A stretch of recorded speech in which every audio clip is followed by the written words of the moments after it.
maintenant, la parole est à Maxime Angot-Patron.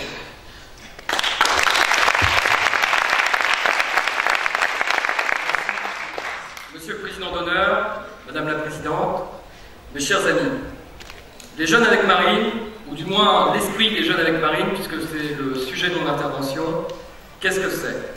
Je commencerai par faire un petit point sur les jeunes avec Marine. Bien, c'est une entité particulière, bien particulière, mais qui a eu des précédents. Je pense qu'il est important de se pencher quelques secondes dessus, car nous avons reçu récemment quelques craintes de militants pensant que le FNJ disparaissait. Non, le FNJ ne disparaît pas.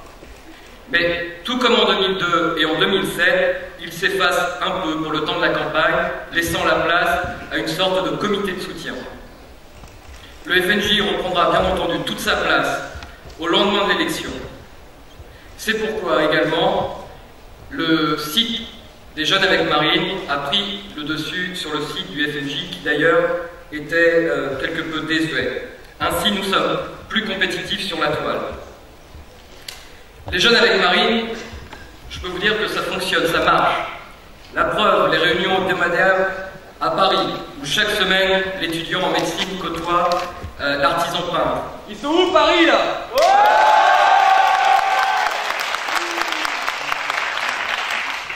Eh bien, eux voient ces réunions tous les mercredis soirs. On y aborde des sujets très divers. On parle surtout programme. Nous avons fait une réunion récemment sur la santé. Nous avons fait une réunion sur le protectionnisme, sur l'euro, sur l'école également. Les jeunes avec Marine, ce sont également des actions symboliques, des actions coup de poing, comme le lâcher de billets dans la Seine pour dénoncer le gaspillage financier pour le soi-disant sauvetage de nos amis grecs. La partie de poker également devant la BNP en disant en passant « Nous, on joue au poker avec des jetons alors qu'à l'intérieur de cette banque, ils jouent avec votre argent. » Il y a eu également la très amusante distribution de livres aux socialistes lors des primaires en leur disant « Eh bien, vous êtes encore en primaire, passez en secondaire, il serait temps. »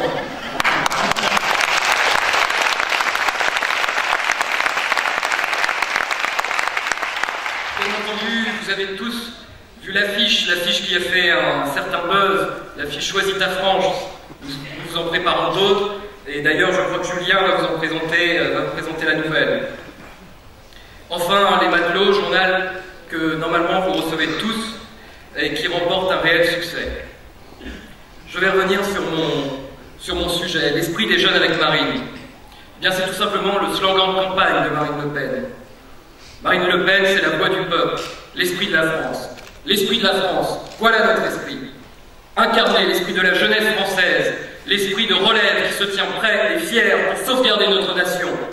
Esprit de tradition, car il n'y a de modernité viable sans tradition. C'est même moderne, je crois, j'en suis persuadé, d'être pour la tradition et le respect des valeurs. C'est jeune. Nous sommes pour le respect des traditions et des valeurs qui se sont faites au fil des siècles, au fur et à mesure de la construction de notre pays. Ces valeurs, vous les connaissez tous, vous les portez en vous. Ce sont bien sûr les trois grandes, la liberté, l'égalité, la fraternité, mais aussi, ne l'oublions pas, l'ordre, la discipline, le travail, la morale et la vertu.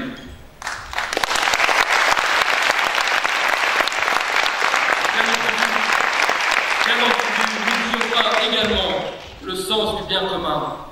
Sens du bien commun, cher à nos grands rois, et que l'ensemble de la classe politico-médiatique semble avoir oublié aujourd'hui. Pour espérer gagner, mes chers amis, vous devez parler de votre engagement, de vos convictions, vous devez les crier haut et fort, en parler avec vos amis, vos proches, vos parents, frères, sœurs, grands-parents, collègues de travail, car si chez eux le déclic se fait, eh bien, j'en suis sûr, nous aurons gagné. Il faut démarginaliser notre discours. Il faut qu'ils comprennent que nous n'avons pas de prétendus casques à pointe, de bottes de cuir, nous ne sommes pas d'horribles fachos. Et c'est par là que se fera notre victoire, que se fera votre victoire. Il faut bien le comprendre, mes amis. Nous ne sommes qu'un infime rouage dans la formidable horloge qu'est notre civilisation. Nous ne devons pas être l'engrenage qui cédera sous les coups de butoir de la majorité de nos politiques ou de nos bien-pensants actuels. Nous sommes tous ici, les fils et les filles de ceux qui, grands comme petits, ont bâti notre pays, notre État, notre nation, notre civilisation. Civilisation qui est l'une des plus brillantes que la Terre ait portée. Tous les matins, en nous levant, nous ne pouvons que constater l'étendue du génie français. De par nos églises, nos maisons, nos châteaux, nos cathédrales, nos monuments, nous ne pouvons qu'être émerveillés par la grandeur dont nous héritons. Grandeur qui s'est construite au fil des siècles, génération après génération.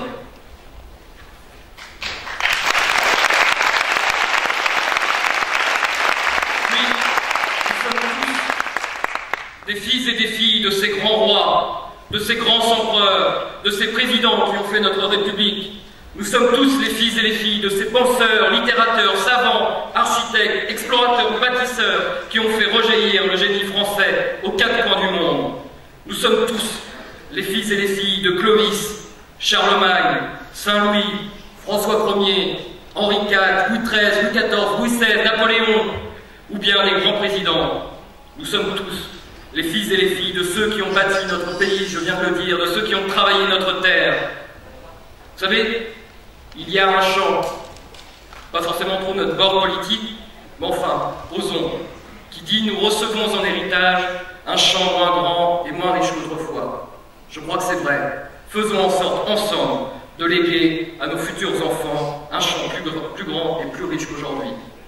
Nous sommes tous...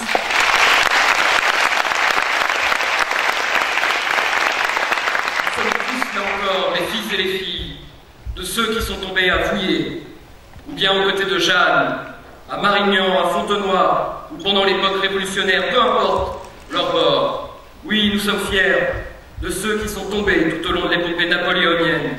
Nous sommes fiers de ceux qui ont connu Arcole, Maragot, le soleil d'Austerlitz, les plaines biennales, la neige des Lots, la désastreuse retraite de Russie, la désespérante campagne de France, les glorieux 100 jours, ou encore la défaite de Waterloo.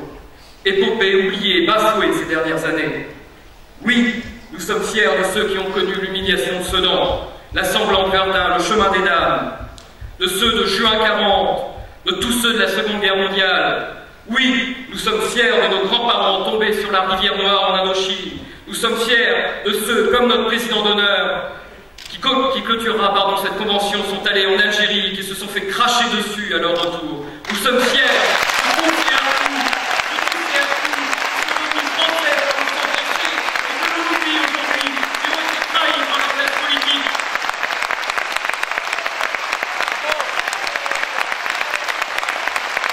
Nous sommes fiers d'eux, de tous et à tous. Nous leur rendons hommage. Nous sommes fiers aussi de ceux qui obéissent aujourd'hui et qui sont nos frères en Afghanistan ou sur les autres théâtres d'opérations extérieures. Nous leur rendons hommage. Nous leur rendons hommage à eux, les oubliés, parce qu'eux aussi sont oubliés, et nous leur réaffirmons notre soutien. Bien entendu, nous ne soutenons pas la cause, mais nous soutenons les hommes qui sont, je le redis, nos frères.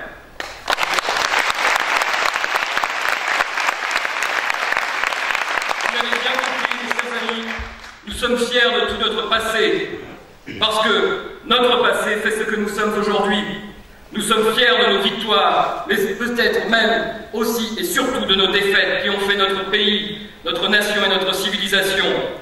Alors, allez prêcher la bonne parole sur les routes, dans les chemins, par les champs et par les villes, pour que Marine, dans un magnifique souffle, soit conduite à l'Élysée. Ce sera alors sa victoire. Mais pas seulement, la victoire aussi du Front National, la victoire des Français et surtout la victoire de la France. Bravo.